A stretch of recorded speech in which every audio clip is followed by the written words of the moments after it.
We're talking about music. We're making it easy. This is Music Made Easy.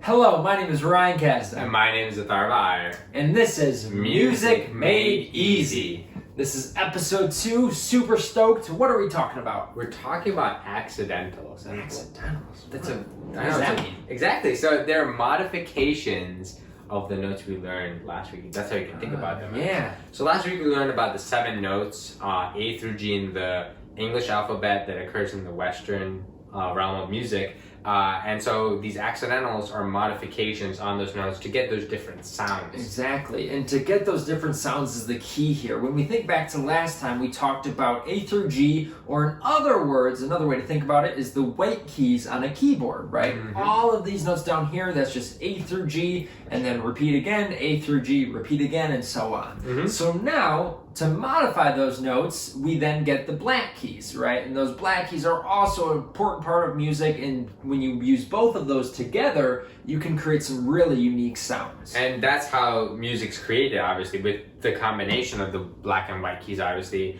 and with the combination of how their functions and how they're created. Before we dive into that, we're going to talk about a new topic, half and whole steps. Exactly, half and whole steps. So we went over kind of just briefly here the white keys, and then we introduced the black keys. So it's important to note this kind of specific interval. We have a half step, meaning that's just one white key, and then right next to it is a black key. Those two notes are a half step. It's the closest kind of interval between two notes. At least in the piano, that is. And then if you wanted to make it 2 half steps, that's what makes it a whole, because 2 halves make a whole. So A to B, for example, that would be a whole step. Exactly. So they're both prevalent. You can also have, for example, G sharp and A sharp. We'll come into how we name these and how they occur. Sharp, what's that?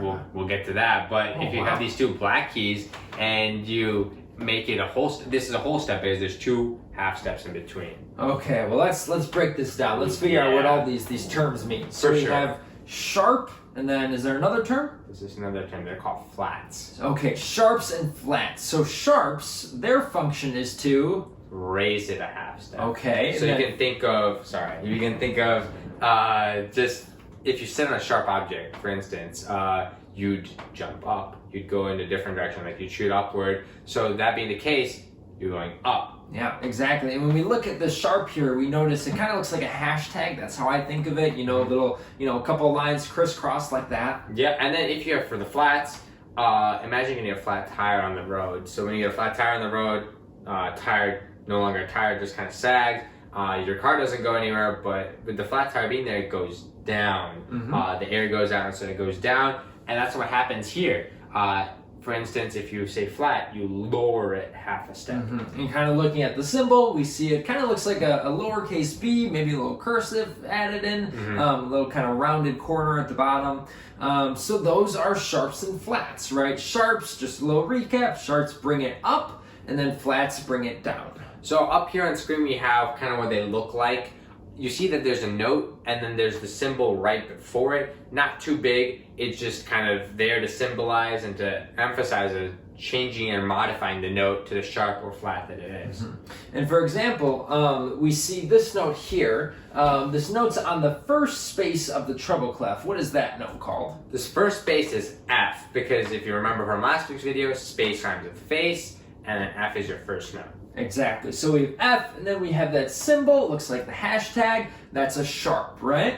So as we look at it, we kind of think, okay, there's the sharp, and then there's the note F. But we actually say it in reverse. We would call that note F sharp. And it's important to note where that sharp is located. Since F is on that space, that sharp is right on that space. The kind of middle part of the sharp that creates that kind of center is right centered in the middle of that note, in the middle of that space. I agree. That's very important, because if you have the sharp on a different line or a different space, it doesn't have the meaning to the F. Then it's not. That's what it kind of how it associates. And same thing for flats. If you put the flat, you want to make sure the greater part of the B portion, at least with like the semicircle, is on the space or line that you're using it. Exactly, yeah. And there's some kind of rules we'll get into with sharps and flats. But one thing to note is that, we talked about staffs, right? We talked about clef staffs. And one thing we didn't get too much into was kind of bar lines or measures. Now, what are bar lines and measures? So, bar lines and measures are kind of like punctuation in sentences in English. So they're used to end a certain space or time frame in music. So with bar lines, what you do is there's the simple line at the end of the measure or the start of the measure that kind of signifies this is the portion. So now if you have a sharp that occur or a flat that occurs in that measure, for instance, up on screen we have F sharp. If you put F sharp for that measure, the next F that appears is assumed that it's F sharp as well. So another way to put it is that whatever accidental you put, it will carry through for that whole measure, right? And as Atharva mentioned, with the measure, it's just a way to kind of break off, kind of signify, separate different musical ideas. So that sharp flat will stay for that whole measure. Now, what if I don't want it to stay for the whole measure? There's actually a third kind of accidental. So the third accidental is called a natural. So what you do is, it's this symbol right here on screen. And so with that being the case, you put the natural in front of the note that you no longer want to be flat or sharp for that measure. And that's the new norm. So that F sharp now becomes F, and then it's F for the rest of the measure. So you're kind of bringing it back down. You're bringing a black key back down to a white key, or back up, depending on what it was, right? So if we have G sharp and then a G with a natural sign in front of it, and this natural sign, you see, it's kind of a combination of lines. I kind of think two kind of sevens crisscrossed on top of each other. That's kind of one way to look at it. But either way, that will bring that G sharp back to a G natural. And just like sharps or flats, you'd read it that way. You wouldn't say natural G, you'd say G natural. Yep. And so just another point to add on, all the notes that we talked about last week are natural notes. Like the A through G, they're just natural. We don't say natural because they haven't been modified yet. Correct. If they are modified, that's when you throw in like the G natural, like Ryan said.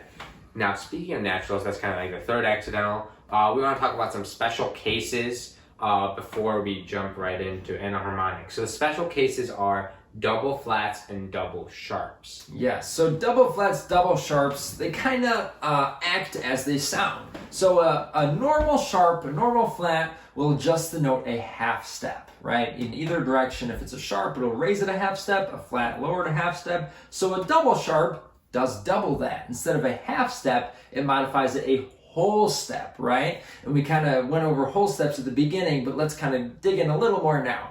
A whole steps are just two half steps. So for instance, if I was at G and I went up a half step to G sharp, if I wanted to go another half step up and make a G double sharp, that'd be A. So you notice one half step, one more half step. So that's a whole step. So G to A is a G double sharp. But you noticed what I did there. I said G sharp, G double sharp and A, they're kind of the same, which is the term I brought up before I said special cases, and it's called enharmonics. Enharmonics, right? So the notes will sound the same, they just kind of look and they're kind of spelled differently using these different symbols. For sure, and they occur even without the double sharps. For instance, G up a half step to G sharp, A down a half step to A flat. G sharp and A flat are the same note. They sound the same, but they're spelled different. And there's actually a couple cases that these are actually visually seen quite well. There's a couple of spots on the keyboard where there's not a black key in between the white keys. The two main spots are between B and C, and then you'll notice it's also between E and F. So when we think E sharp, we have no black key to actually go up to, so E sharp would actually be that next key right next to it, F. F natural is E sharp. Which is just up a half step. Exactly. Just like F flat, if we bring F down a half step, we get E. And the same thing works for B and C. So B sharp is just C and C flat is just B. So notice how it's important to understand that sharps and flats raise it or lower it a half step. Double sharps and double flats, although rare, up or lower it a whole step. And the naturals kind of just cancel out those accidentals if you have it for the measure. I just want to do a quick recap before we kind of concluded this video. Yeah, let's kind of go over everything. I think that's about it for today. We have sharps and flats, went over a whole bunch of different types of accidentals, but the main gist is that the sharp will raise it a half step, the flat will lower it a half step. That's kind of its primary function.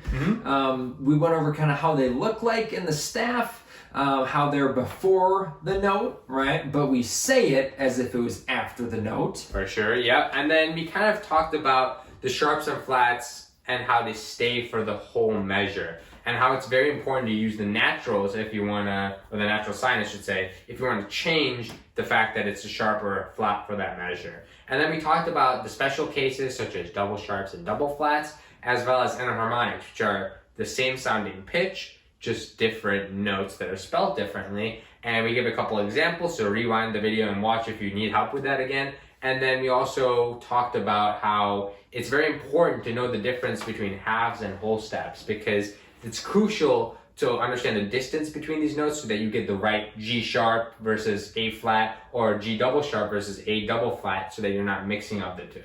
Exactly. Very good points. Thank you so much for watching. That's it for this video. If you have any questions, feel free to drop a comment below. We'd be happy to kind of interact with you, help you out. For sure. Please like and subscribe this video, or subscribe to this channel, I should say. Thank you guys so much for watching. All right. Thanks. Have a great day. Bye. We're talking about music.